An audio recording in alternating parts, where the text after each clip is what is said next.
So guys, on a recent interview with Patrick David and Andrew Tate, Andrew goes on to talk about his health condition that we know he had in jail. There was rumours going around that he had cancer. If you want to join the real world, we have a link in the description. We have also linked Patrick David's interview down below. What about these stories that came out that you've got cancer and lung cancer and then you were poisoned and these matrix attacks? Yeah, so are you planting these stories? Are they making these things up? No, so the cancer thing is interesting because by Romanian law, every 30 days to extend the arrest, there has to be new information. They can't extend the arrest based on the previous information. So they put together all this garbage case and arrested me for 30 days.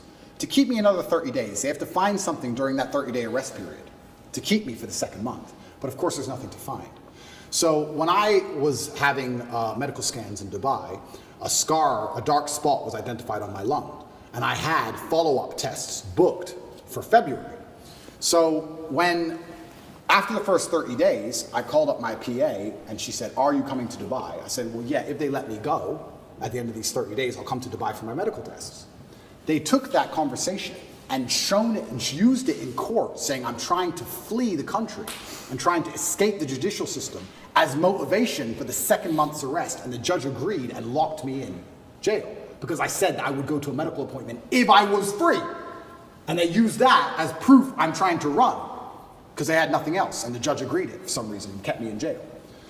Then everything in Romania leaks. So it leaked that I had this medical thing in Dubai, I had a problem with my lungs. And then there's a hospital here. And I decided to go to the hospital here and have it looked at. Because although I was not concerned, I thought, you know what?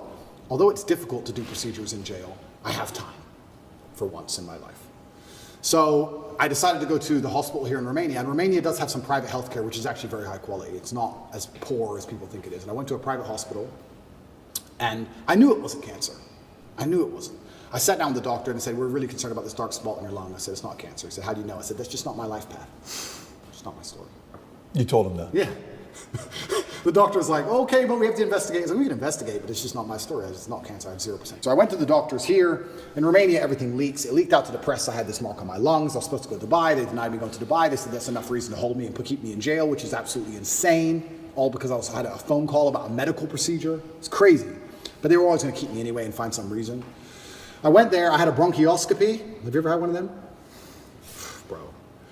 I wouldn't call it painful, but it's certainly horrible. So they put a camera in your lung. So it's down your throat, but it's in your lung. It's not down your throat, it's into the airway.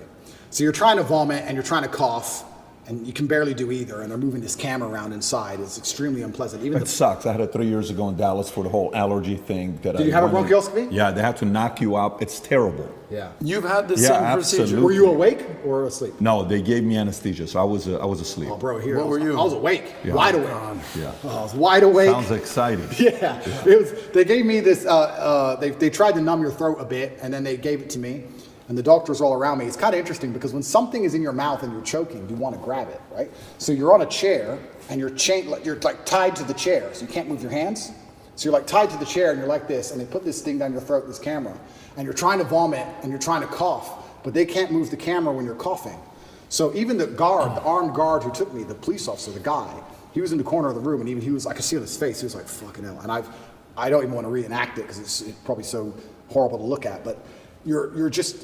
Like you're trying to vomit, you're trying to cough, your face is bright red, you can't breathe, and they're like, "Stop coughing, stop coughing, stop coughing," and you have to try and stop coughing for like 2 seconds so they can adjust the camera a bit. It's the worst 20 minutes of my life. It was horrible. They finish that and they go, "Okay, well the good news is there's precisely 0 smoking damage on your lungs, and your lungs are perfect, but the lesion, whatever it is on the outside of your lungs. It's not on the inside of your lungs. You couldn't see anything." So I completed that procedure, went back to jail. That was a nice evening. Horrible. Anyone who has a bronchioscopy, yeah, go to sleep. Don't stay awake. Horrible. Then they said we have to find it. We have to get a biopsy from the outside of your lungs.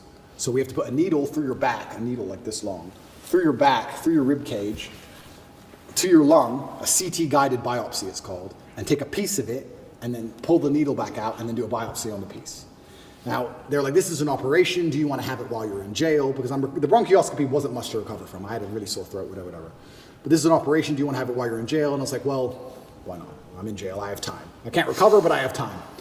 So I went for my CT guided biopsy. They put you on your front. They show you the needle. It's like this long. And then they stick it in you, and then they scan you with the biopsy, and they try and see where the mark is, and they adjust the needle, and they scan it. It's like 30 minutes of them shoving this needle in you, trying to get to the right point. And eventually they did the biopsy, and they said, yeah, it's benign. It's some lesion I might have had from when I had pneumonia when I was a kid or something. It's benign. And as I told you, I knew that cancer wasn't my life path. I knew it wasn't. But obviously rumors spread like wildfire. Wildfire. Everybody in the States. Especially because I smoke. Tate's got cancer. Especially because I smoke all the time. Right. But it was actually very refreshing to hear. I have zero smoking damage in my life.